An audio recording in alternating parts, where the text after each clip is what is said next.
Hello students, welcome to learn space. ये एक तरीके का ऑडियो फाइल है जो मैं आप लोगों के लिए बना रहा हूँ। काफ़ी कुछ डिस्कस किया है मैंने इस ऑडियो में, तो ध्यान से सुनना पूरा ऑडियो। देखो, वीडियो बनाने का मेरा दो पर्पज़ है भाई, क्योंकि वीडियो बनाने वक्त मेरे को एडिटिंग आती नहीं है भाई वीडियो के लिए। और ऑडियो बनाने का मतलब ये है कि आप दिन भर आप टीचर्स की वीडियो देख देख के आपकी आंखें रिलैक्स भी मांगती होंगी थोड़ा बहुत, तो मैंने सोचा क्यों ना ऑडियो फाइल बनाया जाए जिससे स्टूडेंट आसानी से ईयरफोन डाल के अपने कानों में इस ऑडियो फाइल को इजी वे में सुन सके। मतलब तो कुछ और दूसरा पर्पज़ ये भी है कि मेरे को एडिटिंग आती नहीं है भाई वीडियो के लिए, तो वीडियो फॉर्मेट में पहले रिकॉर्ड करो, ये करो, वो करो, फिर उसको एडिट वगैरह करो भाई। तो इतना क्या करना है, जो मैं ऑडियो से मैं आप लोगों को बता सकता हूँ जो चीज़ें, वो वीडियो में नहीं बता सकता हूँ, ठीक है।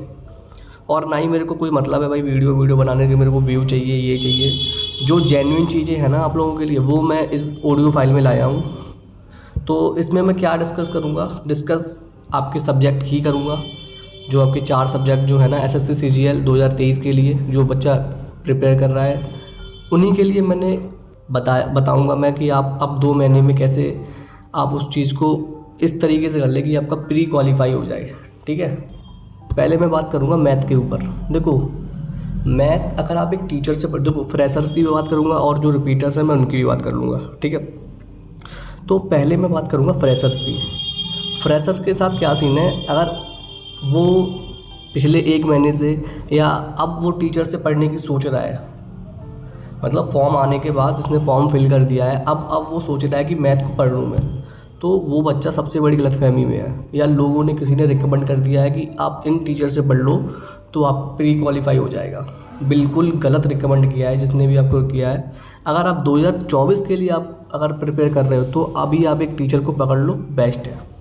जो स्टूडेंट 2023 की प्रिपरेशन कर रहा है और वो चाहता है कि मैथ में मैं अराउंड 40 के आसपास स्कोर में गेन कर लूँ, मतलब इतना ऐसा मैं क्या पढ़ लूँ जो 40 के आसपास मेरा स्कोर गेन हो जाए इजी वे में, क्योंकि 40 से कम आना तो फिर कोई सेंस नहीं बनेगा ना भाई मैथ में। मतलब इतना स्कोर तो लाना ही लाना। और भी सब्जेक्ट है भाई, क्योंकि जीएस में आप इतना अच्छा स्कोर कर नहीं पाओगे, क्योंकि जीएस में 90% स्टूडेंट को प्रॉब्लम होती है। 10% स्टूडेंट होते हैं भाई जिनका जीएस भी भाई स्ट्रांग होता है, तो वो जीएस में भी स्ट्रांग मतलब खींच ले जाते हैं लंबे। तो कहने का मतलब मेरा ये है कि अब आप क्या कर सकते हो, अब आप जो भी इम्पोर्टेंट है ना, मतलब जैसे ज्योमेट्री हो गया, अर्थमेटिक में मेंसुरेशन हो गया, ट्रिग्नोमेट्री हो गया, अलजेब्रा हो गया, नंबर सिस्टम हो गया, तो आप इन चीज़ों को आप एक एक वीडियो फॉर्मेट में आप देखो। आप यूट्यूब पर आप सर्च करो, कंप्लीट प्लेलिस्ट आप डालो, और नहीं होगा तो मैं इस वीडियो के नीचे डिस्क्रिप्शन में अगर आप कमेंट करोगे तो मैं आपको हर एक उसकी प्लेलिस्ट, मतलब प्लेलिस्ट क्या, मैं हर एक मतलब पूरा एक वीडियो फॉर्मेट में आपको डाल दूंगा। इन टीचर का आप पढ़ लो जाके, और अप्रॉक्स जैसे ज्योमेट्री हो गई तो आप पहले थ्योरी पढ़ लो और फिर उसके क्वेश्चंस लगाओ। अभी क्वेश्चन के लिए मैं तो रिकमेंड यही करता हूँ कि आप कोई भी एक PYQ बुक उठाओ, कहीं से कंपाइलेशन देखो, आप PYQ को आपको मिल जाए कहीं से। सबसे बेस्ट सोर्स वही है, क्योंकि अब आप टीचर का कोर्स करने बैठोगे, फिर उनका असाइनमेंट जो दिया हुआ होगा उन्होंने वो भी आप लगाओगे, तो इतना वक्त नहीं है कि आप प्रैक्टिस भी कर लो, आप उनका असाइनमेंट भी लगा लो, और आप 2 या 1.5 घंटे की आप वीडियो भी देख लो। तो उतना टाइम नहीं है आपके पास, ठीक है। तो मेरा रिकमेंडेशन यही है कि आप कॉन्सेप्ट के अकॉर्डिंग आप पढ़ें, सबसे बढ़िया तो यही है। और प्रीवियस ईयर पर फोकस करें। प्रीवियस ईयर आप जितना लगा लोगे, लास्ट 1 मंथ मैं तो यही बोलूँगा, अभी 1 महीने में आप जितना बुक से आप प्रैक्टिस कर सकते हो ना उतना कीजिए, ठीक है। और फिर लास्ट के जो 1 मंथ बचेगा ना, आपको वहाँ से कहीं से आप ऑनलाइन टेस्ट परचेज करो, मतलब आप टेस्ट पास परचेज करो, और वहाँ से आप जितना ऑनलाइन लगा सकते हो ना, क्योंकि वो भी तो हैबिट बैठानी है ना एक तरीके से कि भाई मेरे को टेस्ट ऑनलाइन ही देना है, तो वो वाली हैबिट होती ही नहीं है भाई। देखो, ऐसा होता क्या है, घर पे जो बच्चा स्टूडेंट 45 या 40 के स्कोर आसपास गेन कर रहा है, ठीक है, और वो ऑफलाइन प्रैक्टिस कर रहा है। ऑफलाइन का कहने का मतलब है कि वो बुक से प्रैक्टिस कर रहा है या प्रैक्टिस सेट मार्केट से ख़रीद के लाया है, उससे प्रैक्टिस कर रहा है, तो वहाँ पे वो स्कोर कर ले रहा है। लेकिन जो स्टूडेंट पीसी पर बैठ के जो टेस्ट देते हैं ना, मतलब प्रॉपर जो टेस्ट होता है ना आपका, वहाँ पे वो उतना अच्छा स्कोर नहीं कर पाते, पता नहीं उनको क्या हो जाता है। तो आपकी वो आदत भी आपको डालनी है कि मेरे को ये वाले टेस्ट भी देने हैं। तो मैं तो बोलूँगा कि अभी 1 महीना है ना आपके पास, उस 1 महीने में आप पहले सिलेबस पूरा कंप्लीट कर लो। मतलब सिलेबस क्या है कि सिलेबस कंप्लीट करो और उस सिलेबस का, उस जो आपने थ्योरी पढ़ी है ना, उसके PYQ लगाओ आप। और PYQ के लिए आपके लिए एक बुक चाहिए होगी जो मैं रिकमेंड करता हूँ, पिनेकल की। ठीक है, पिनेकल की अब मैथ 4th एडिशन अब आ चुका है मार्केट में। और अगर आप जिसके पास पिनेकल नहीं है और जो भी कोई सी भी PYQ बुक हो ना, आप वहाँ से लगाओ। ठीक है, तो पहले आप थ्योरी पढ़ लो, एक दिन में आप थ्योरी ख़त्म करो भाई, क्योंकि इतना तो करना ही पड़ेगा। अप्रॉक्स 2 घंटे में आप थ्योरी पढ़ो, 2-2.5 घंटे 1.5 स्पीड पे देख लो या 2x स्पीड की आप स्पीड लगा के आप इन चीज़ों को देखो। और इन चीज़ों को आप थ्योरी को पढ़ के आप तुरंत उसके PYQ पे लगाइए। आपको वही PYQ आपको 2 बार लगाना है 1 महीना में। ठीक है, लास्ट के 1 मंथ में आपको क्या करना है, सिर्फ और सिर्फ आपको शिफ्ट वाइज जितने भी एग्ज़ाम हुए ना SSC के अंदर, वो शिफ्ट वाइज आपको मैथ ख़त्म करना है। मतलब एक दिन में आपको 3-3 शिफ्ट लगा दी, आपने 4-4 शिफ्ट लगा दी, आपने टेक्स्ट बुक से पास ले लिया या कोई अदर, मतलब जहाँ से आपको समझ में आए। मैं तो टेक्स्ट बुक रिकमेंड करूँगा आपको, आप टेक्स्ट बुक से पास लो और वहाँ से PYQ के जितने भी पेपर्स आपको मिलते हैं ना, आप वहाँ से पूरा PYQ लगा मारो। तो मैं बोलूँगा कि आपका स्कोर जो है ना, वो अप्रॉक्स 40 के आसपास आपका आराम से आपका मतलब आ जाएगा। देखो, अभी आप टीचर से पढ़ोगे तो उसमें गलती क्या होगी, आप टीचर से भी पढ़ते जाओगे लेकिन टीचर के साथ साथ भी फिर प्रैक्टिस कर जाओगे। ठीक है, तो लेकिन जो मैं बता रहा हूँ ना कि आप 20 मिनट के अंदर, आपको 20 या 25 मिनट के अंदर जो भी आप समय है आपका मैथ के लिए, तो उतने ही समय में आपको मैथ सॉल्व करनी है। ठीक है, तो अब तो यही बोलूँगा मैं कि आप PYQ को लगाइए, जहाँ कॉन्सेप्ट में आपको दिक्कत होती है वहाँ उस चीज़ की वीडियो देखिए। अर्थमेटिक में ज़्यादा स्टूडेंट को प्रॉब्लम आती नहीं है, जिसका मैथ बैकग्राउंड है, तो आप एडवांस पे फोकस कर सकते हो। और हाँ, मैं तो यही बोलूँगा कि आप इम्पोर्टेंट टॉपिक पे फोकस ज़्यादा करो। ठीक है, अभी बात करता हूँ मैं रीजनिंग की। रीजनिंग तो मैं तो यही बोलूँगा, जो इम्पोर्टेंट टॉपिक है ना, जैसे अभी इस बार मेंस में 2022 वाले मेंस में कुछ न्यू टॉपिक भी ऐड हुए हैं, तो वो मेंस में क्वेश्चंस आए हैं, उन चीज़ की झलक दिखी है उन क्वेश्चंस की। हो सकता है एक आध क्वेश्चन ऐसे प्री में भी भाई आ जाए। तो आपको जो इम्पोर्टेंट टॉपिक है, जैसे सिलोगिज्म हो गया और सीटिंग अरेंजमेंट हो गया, और ये क्या बोलते हैं उसको, अजम्पशन बोलते हैं, अजम्पशन हो गया, ये 3-4 टॉपिक जो है ना, तो इनको बहुत अच्छे तरीक़े से आपको कॉन्सेप्ट इनके पढ़ने पड़ेंगे, क्योंकि बहुत ज़्यादा ट्रिकी वे में ये चीज़ें होती हैं। और रीजनिंग में पूरा ट्रिक के ही ऊपर आपको टाइम होता है, पूरा टाइम जो भी होता है ना, वो सब ट्रिक के ऊपर ही चलता है रीजनिंग पूरी। तो रीजनिंग में इन चीज़ों का रोल बहुत ज़्यादा है, पूरा मतलब मैं तो बोलूँगा रीजनिंग पूरा ट्रिक पे ही है। और आपको 20 मिनट के अंदर आपको करीब 22 क्वेश्चन आपको सॉल्व करने हैं रीजनिंग के अंदर। तो ऐसा तो है ही कि मतलब 22 क्वेश्चन तो आपको लाने पड़ेंगे ना। तो वैसे रीजनिंग इतना हार्ड भी नहीं है, जिनको अगर मैथ अच्छी तरीके से आता है तो वो रीजनिंग में कर ले जाएंगे, ऐसा नहीं होता है, क्योंकि रीजनिंग में बहुत ज़्यादा ट्रिकें काम आती हैं। तो मैं तो बोलूँगा अगर जिसमें आप टॉपिक में फंसते हो ना, तो आप देख मारो भाई, एक वीडियो पूरी इतने बड़े टॉपिक होते नहीं ना रीजनिंग के। तो मैं तो यही बोलूँगा कि आप टॉपिक आप देख मारो रीजनिंग के, जहाँ पे आपको प्रॉब्लम होती है। PYQ अगेन मैं यही बोलूँगा कि रीजनिंग के भी आप PYQ लगाओ। अगर आप टेक्स्ट बुक परचेज करते हो तो वहाँ से आप PYQ लगाओ, वहाँ पे भी आपको शिफ्ट वाइज दे रखी हैं। करीब 700 शिफ्ट है आपके पास। डेली आप 3 शिफ्ट लगाओगे ना, तो करीब 100 के आसपास आप शिफ्ट लगा लोगे, तो उससे काफ़ी अच्छी प्रैक्टिस हो जाएगी, जिसमें आपका स्कोर आराम से 40 से 45 के बीच में रीजनिंग में भी आप स्कोर गेन कर सकते हो। अब मैं बात करूँगा इंग्लिश के बारे में।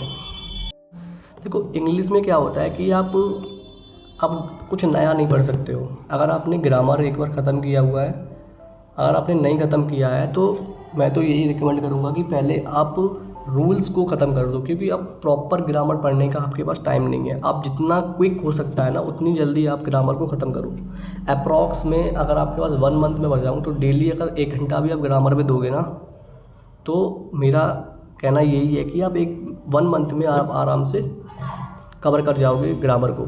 लेकिन मैं बोलूँगा आप उतना टाइम भी ना लगाओ, क्योंकि उतना टाइम लगाओगे ना तो प्रैक्टिस कब करोगे भाई। और इंग्लिश में भी सबसे ही इम्पोर्टेंट रोल प्ले करता है प्रैक्टिस। एरर की आप जितनी भी प्रैक्टिस कर लोगे ना, उतनी कम रहेगी। आप सेंटेंस इंप्रूवमेंट की जितनी प्रैक्टिस कम कर लोगे, उतनी ही कम रहेगी। और आपके पास पैराजम्बल्स हो गए, क्लोज टेस्ट हो गया आपका और पैसेज हो गया। आप इनकी जितनी भी प्रैक्टिस करोगे ना उतनी ही प्रैक्टिस कम रहेगी आपके लिए, क्योंकि ये अंडरस्टैंडिंग के ऊपर भी बहुत कुछ चीज़ें चलती हैं।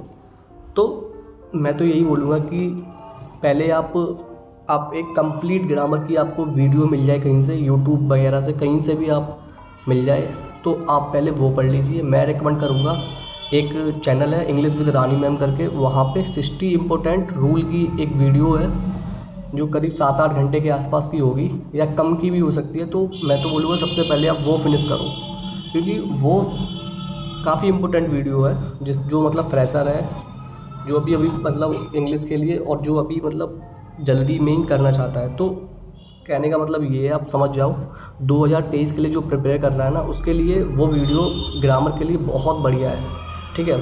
और अगेन मैं यही बोलूँगा, PYQ की आप बुक लो, इंग्लिश की भी पिनेकल, या मतलब प्रीवियस ईयर, कहने का मतलब है अगर आपके पास प्रीवियस ईयर है इंग्लिश का तो बेस्ट है। वहाँ से आप डेली का टारगेट बनाओ, मेरे को 10 PQRS सॉल्व करना है, 2 क्लोज टेस्ट सॉल्व करने हैं, 2 पैसेज डेली के सॉल्व करना है, 25 मेरे को एंटोनियम्स, 25 सिनोनियम्स, 25 इडियम्स, 25 वन वर्ड और 25 स्पेलिंग्स एरर, मतलब जो स्पेल्ड वर्ड होते हैं ना, इन चीज़ों को मेरे को डेली ख़त्म करना है इतना। तो अप्रॉक्स में आपको 2 महीने आपके पास करीब 400 आप एंटो सैनो और 400 आप वन वर्ड, 400 इडियम, और सारे ही PYQ आपको सॉल्व करना है उस बुक से।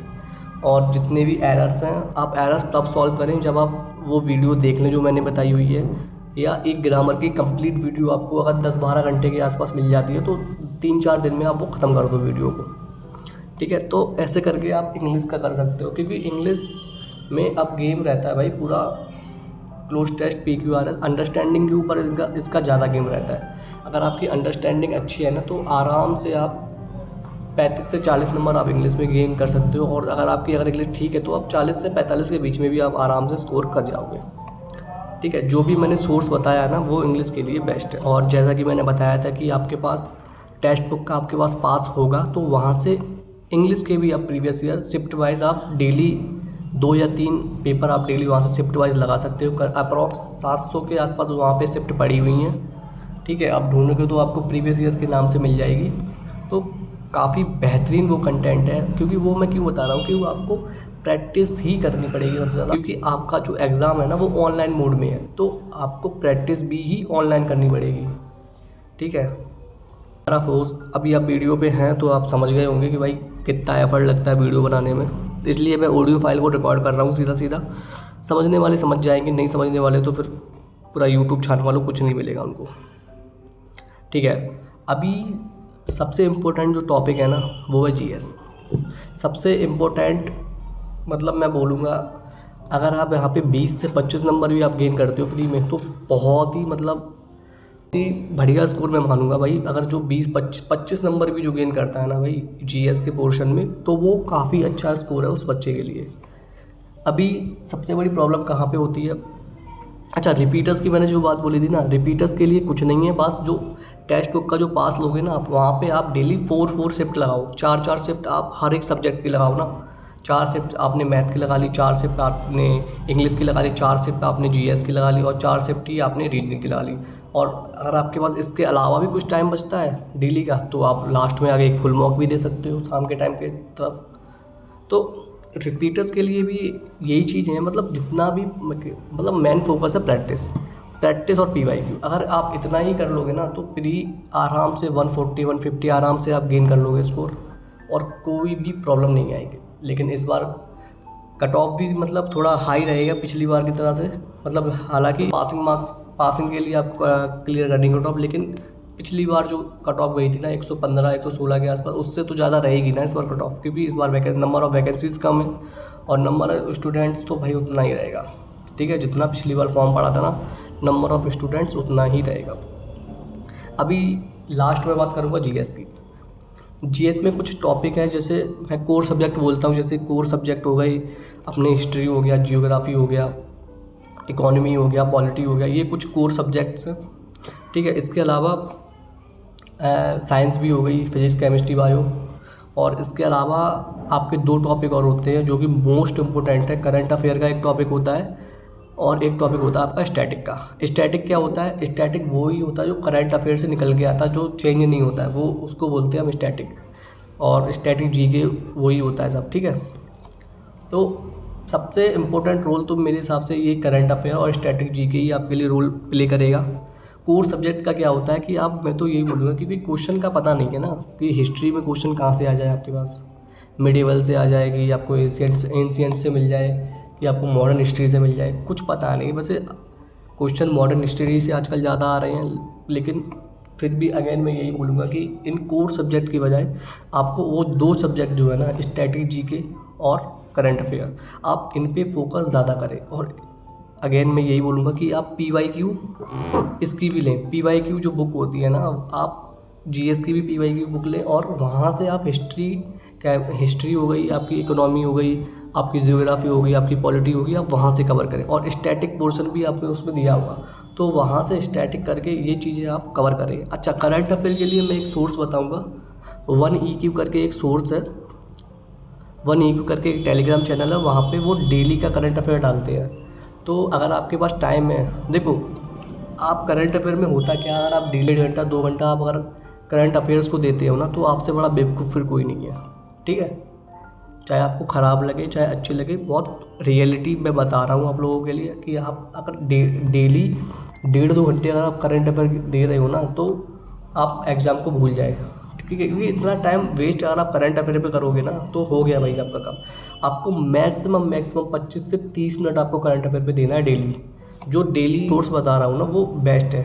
1EQ का आप यूट्यूब चैनल, वो यूट्यूब चैनल तो होगा ही, लेकिन आप टेलीग्राम चैनल देखो 1EQ का, वो सबसे बेस्ट चैनल है। वहाँ पे आपको कंपाइलेशन भी मिल जाएगा आपको मंथली। मैं रिकमेंड करूँगा आप मंथली वहाँ से कंपाइलेशन को उठाओ, और वहाँ से मत पढ़ो, आप फ़ोन से ना पढ़ें, क्योंकि फ़ोन से समझ नहीं पाओगे भाई, क्योंकि आपका फ़ोन इतना चलेगा कि आपका दिमाग ख़राब हो जाएगा। वहाँ से उस PDF को उठाओ, उसका कंपाइलेशन उठाओ वहाँ से मंथली, और आप जाके उसका प्रिंट आउट निकलवा के फिर उस PDF को पढ़ो। अब इंडोलॉगस करके एक चैनल है यूट्यूब पर, काफ़ी अच्छा मेरे को लगा उसका कंटेंट, तो वो मंथली भी डालता है ना, और मंथली कंपाइलेशन मतलब वो भी डालता है, और वो वीडियो फॉर्मेट में बनाता है शायद यूट्यूब पे, देखा है मैंने उसका वीडियो, काफ़ी अच्छा रहता है। तो आप वहाँ से पहले वीडियो उठा लो, जैसे जनवरी मंथ का आपने उठाया, तो जनवरी मंथ की पहले वहाँ से वीडियो आप पूरी देख लो, 2 घंटे के अप्रॉक्स आपको वो वीडियो मिलेगी।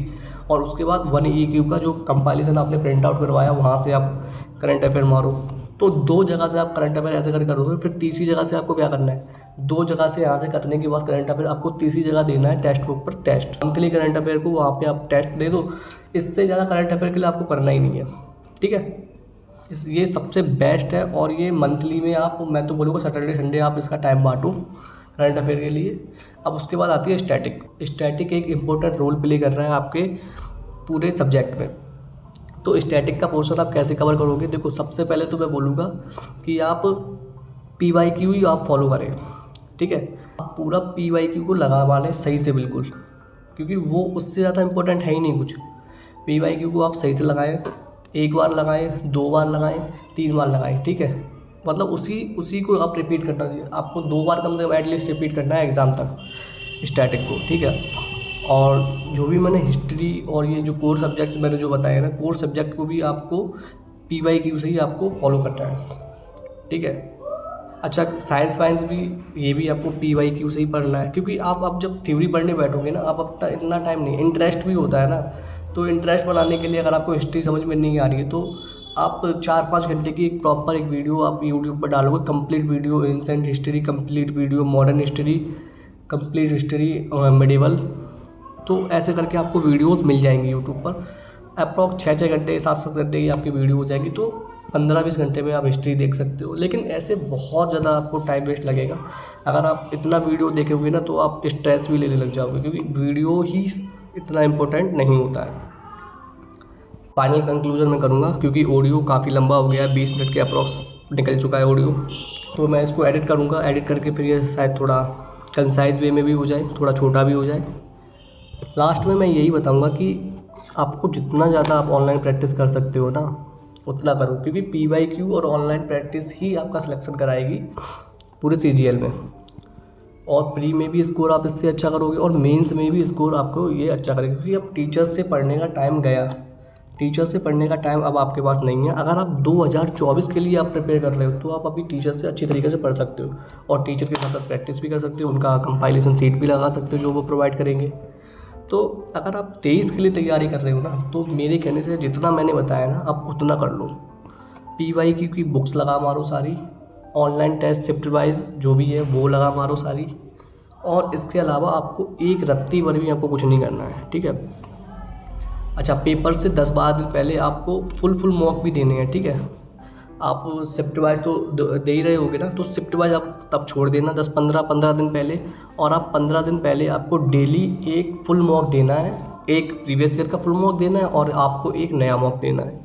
जो भी आपने टेक्स्ट बुक मतलब टेस्ट पैक आपने परचेज किया है, जहाँ से भी आपने किया है वहाँ ये प्रोवाइड करेंगे, ठीक है। PYQ भी प्रोवाइड करेंगे वो, और ऐसा भी प्रोवाइड करेंगे जो नया मॉक वो खुद सेट करके बनाते हैं। आई होप आपको ये ऑडियो थोड़ा सा भी हेल्पफुल लगा हो, तो इस चैनल को सब्सक्राइब करें। वीडियो डालने का पर्पज़ मेरा ये नहीं है, क्योंकि वीडियो क्या होता है, क्योंकि मेरे पास ना ही कुछ मतलब सोर्स नहीं है वीडियो बनाने का, तो मैं वीडियो बनाने का ट्राई नहीं करता हूँ। अभी संडे सैटरडे है तो संडे सैटरडे को मैं वीडियो बना देता हूँ, टाइम अगर मेरे पास होता है तो।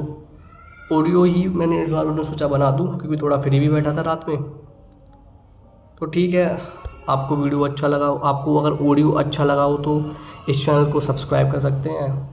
बाकी ऐसे ही मैं आपको 10-12 दिन में एक बार गाइड करता रहूँगा, आपको क्या करना है क्या नहीं करना है, ठीक है। और मन लगा के पढ़ो भाई। जो स्टूडेंट 2022 में फेल हुए हैं ना, तो अपना टाइम बर्बाद ना करें, आप 23 के लिए पूरी दम लगा दें, ठीक है। अगर आप देखो, आप तैयार तो हो ही ना पहले से, सिर्फ आपको प्रैक्टिस करनी है, आपको वो अपना रिदम नहीं तोड़ना है। अगर आपने रिदम तोड़ दिया ना तो आपकी फिर फ्लुएंसी ख़राब हो जाएगी। जो आपने स्पीड बना रखी है ना, वो स्पीड बेकार हो जाए। और एक बार स्पीड बनाने में बहुत टाइम लगता है, लेकिन उसको बिगाड़ने में मुश्किल से 10-15 दिन में आपकी वो स्पीड ख़राब हो जाएगी। आई होप आपको ये ऑडियो थोड़ा सा ही अच्छा लगा हो, तो आप इस चैनल को सब्सक्राइब कर सकते हैं।